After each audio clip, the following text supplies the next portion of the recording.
Nós vamos falar de um assunto hoje interessante com relação à questão de quem é aposentado por invalidez. Você que está nos acompanhando, você sabia que você que é aposentado por invalidez tem como ter um acréscimo na sua aposentadoria? Mas para falar sobre esse assunto, vou conversar com o doutor Carlos Júnior, que está aqui com a gente, ele é advogado previdenciarista. Doutor, para quem, aquelas pessoas que são doentes e são aposentadas por invalidez, eles têm como ter um acréscimo na sua aposentadoria? No caso da superinvalidez, né, que está prevista no artigo 45 da lei do INSS, o que é que ela diz? Né? Aquele que já está aposentado por invalidez, que a gente chama hoje de benefício por incapacidade definitiva, ele já está aposentado, então ele já tem uma doença muito grave. Mas vamos supor que depois, ou no pedido, ou após o pedido, 1 ou 2, 3 anos após o pedido, vamos supor que essa pessoa entrou no estado de acamado, que a gente chama, né? Que é aquele estado vegetativo, ou às vezes nem necessário ser esse estado vegetativo. É aquela condição que ela necessita da ajuda permanente de uma terceira pessoa. Ou seja, vamos pegar o estado mais grave, aquele que está acamado no estado vegetativo, aquela pessoa que vive por sondas, tem que ter um acompanhante. Então, a necessidade de um ente familiar, de cuidar dessa pessoa, faz com que o benefício fique caro para ela. Porque tem que deixar uma pessoa sem trabalhar para cuidar daquela pessoa que está aposentada por invalidez. Então, o legislador fez essa previsão de acréscimo de 25% na aposentadoria. E ela pode ser qualquer aposentadoria, de qualquer nível, desde que seja uma aposentadoria por invalidez, e ela pode ser de qualquer valor, do salário mínimo ao teto do INSS. Esse aposentado que tem a necessidade de uma terceira pessoa vai ter um acréscimo nessa aposentadoria por invalidez dele, de 25%. A gente sabe, inclusive, essa é uma das regras de ultrapassar o teto do INSS. Vamos supor um aposentado que já recebe o teto do INSS e ele vem a precisar da terceira pessoa para a sua sobrevivência, para a sua manutenção do dia a dia, para os cuidados do dia a dia. Esse benefício vai ultrapassar o teto do INSS com esses 25%. E também aquele que recebe o salário mínimo, um trabalhador rural, exemplo. Se um trabalhador rural já é aposentado por invalidez e ele vai ter a necessidade, ele está lá no estado vegetativo, está muito doente, e tem a necessidade de ter esse acréscimo de 25%, ele também vai ganhar. Então, o salário mínimo dele vai ter um acréscimo de 25%, justamente para ter essa necessidade. E qual é a importância de a gente falar aqui hoje, né? Aqui para Pedro II e todo mundo que escuta o portal P2, é porque é um tema pouco divulgado pelos advogados. É um tema muito pouco divulgado até pelo próprio INSS, né? Todo mundo fica muito preocupado nas concessões, mas a gente também tem que ver o que pode acontecer após as concessões.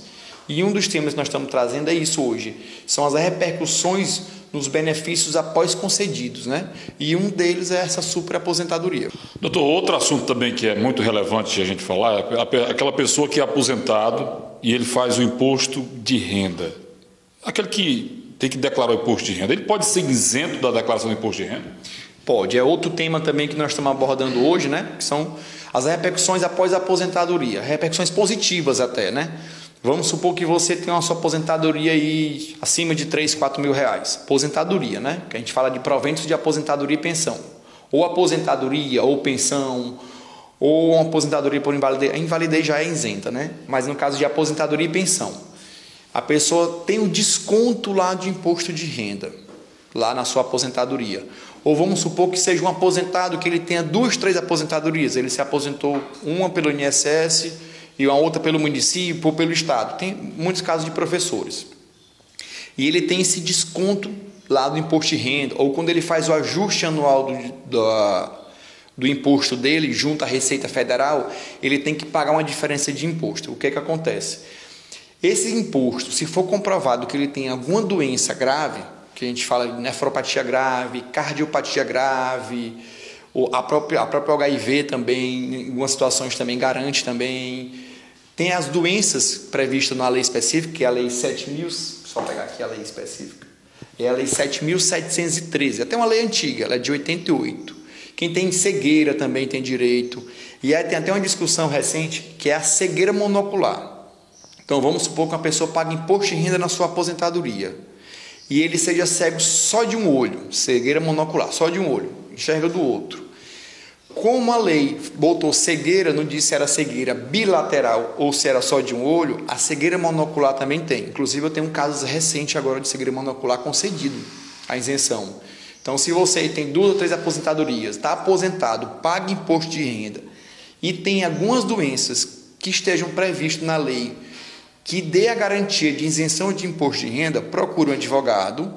Esse pedido lá está previsto no INSS, na isenção de imposto de renda, é feito o pedido no INSS, vai ser feita uma perícia, nessa perícia vai ser comprovado o imposto de renda e o INSS comunica para a Receita Federal. E dali em diante você deixa de pagar o imposto de renda. Mas tem um truque muito bom. É que a lei diz que, na verdade, o imposto de renda vai ser isento a partir do primeiro diagnóstico. Então, vamos supor que a pessoa tem um diagnóstico dos últimos 5 anos. Mas eu vou pedir hoje, em 2024. Mas ela tem um diagnóstico de 2019. Mas ela pagou imposto em 2019, 2020, 2021, 2022, 2023. Se for reconhecido que essa doença dá direito à isenção de imposto de renda e o diagnóstico é feito lá de 2019, a gente pode pedir esse valor de volta para o segurado, né? Segurado e contribuinte da Receita Federal. Já aconteceu de haver a devolução? Já, vários, sim. E valores, inclusive, corrigidos. Tá bom? Então, é importante procurar um advogado, porque o pedido de isenção já tem que ser feito com essa documentação complementar e essa documentação mais antiga possível, para poder não só ganhar isenção dali em diante, também com os efeitos retroativos, ou seja, você vai até receber dinheiro de volta do governo. Outro assunto que está, digamos, movimentando a área previdenciária, que é o pente fino. Esse pente fino ele acontece não só como... é como uma forma até mesmo de diagnosticar a questão dos golpes. A Previdência ela é, digamos, vulnerável a essa parte. Doutor, e quem recebe, digamos lá, um LOAS, recebe uma aposentadoria e ele passou pelo pente fino? Como é que a gente faz para resolver o problema com relação a quem, digamos, pegou o pente fino lá? Bom, boa pergunta, né? Fazer aqui só uma explanação muito básica do que é o pente fino. Na verdade, o pente fino é nada mais do que uma própria fiscalização que o INSS faz. Tem 2 benefícios que as pessoas acham que é para sempre, e não é. Que é tanto a aposentadoria por invalidez, que a gente chama hoje de benefício por incapacidade definitivo, por mais que tenha esse nome definitivo, ele não é para sempre, infelizmente, e o LOAS, né, que é o benefício assistencial, que é pago pelo INSS, mas ele não é um benefício previdenciário, ele é um benefício da assistência social, é assim como o Bolsa Família, não tem gente que ganha e depois corta? É a mesma coisa do LOAS. Mas, doutor, por que corta? Por que existe o pente fino?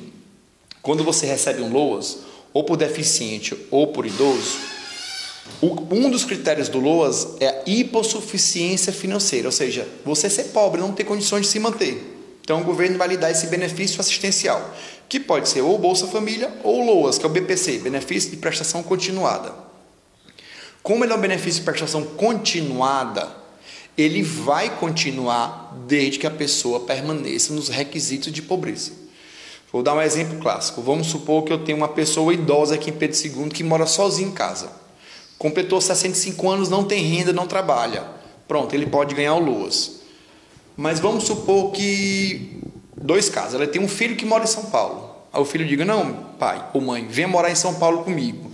E esse filho recebe um bom salário em São Paulo.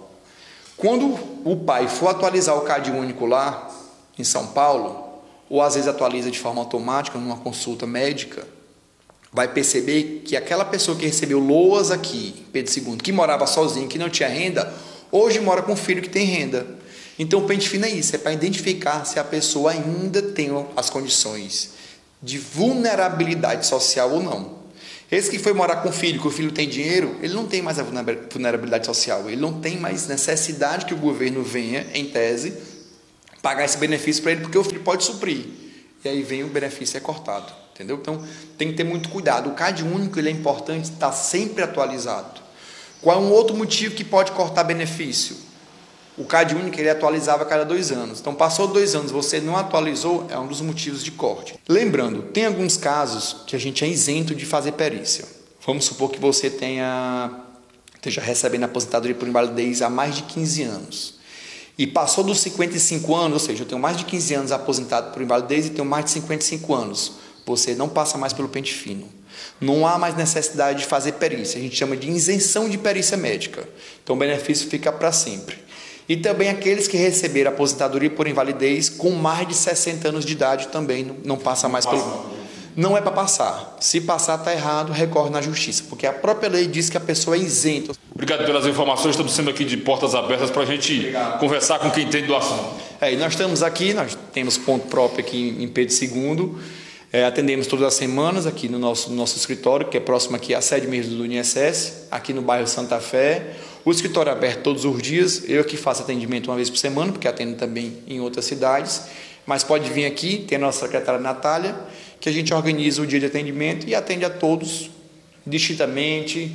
Aqui a gente não cobra consulta inicial, ou seja, quem quiser tirar qualquer dúvida pode vir aqui, a gente está de portas abertas para qualquer dúvida que tenha sobre sistemas novos, temas antigos, o que for, a gente está aqui para prestar esse esclarecimento. Eu fui muito bem acolhido em Pedro II e todos também são bem acolhidos aqui no meu escritório. Então, o senhor está Parnaíba, Pedro II, Castelo, a região de Teresina? Nós temos escritório em Teresina, que é a nossa sede principal hoje, escritório novo. Temos em União já há 7 anos, Castelo também há 7 anos, Alto Longar, porque a gente faz o elo daquela região ali por dentro. Aqui, Pedro II, completamos agora 2 anos de escritório, mas já estamos aqui desde 2016 trabalhando. E Parnaíba, 15 anos, né? Parnaíba foi, na verdade, onde eu iniciei. Eu sou de Teresina, mas iniciei por lá e depois fui voltando para a capital. Mas do litoral para a capital. Mas a gente faz todo o norte do Piauí, né? Eu faço de Teresina a Parnaíba e Pedro II é hoje a minha casa preferida, né? É no meio do caminho. E tem os atrativos de Pedro II, que é o clima, que é a gentileza do povo, a boa culinária, e aí a gente acaba ficando até um pouco mais aqui do que até em Parnaíba, né, hoje. Existe ditado que quem bebe água do Pirapora fica sempre por aqui, não vai embora não. Eu não pretendo mais. Quero aqui agradecer, doutor, essa conversa saudável, ao mesmo tempo, tirando a sua dúvida, pessoal, com relação aos seus direitos. Afinal de contas, o Portal P2 também faz essa parte, digamos, de informar você com relação ao que você tem direito e há sempre as perguntas. E esse assunto aqui do Pente Fino foi o que movimentou a área previdenciarista e é nada melhor do que a gente conversar com o advogado. E se você tem alguma dúvida, procure o advogado da sua confiança, um profissional que entenda da área para que possa tirar as suas dúvidas. As imagens são de Roberto Mendes, Carreiro Neto, para o Portal P2.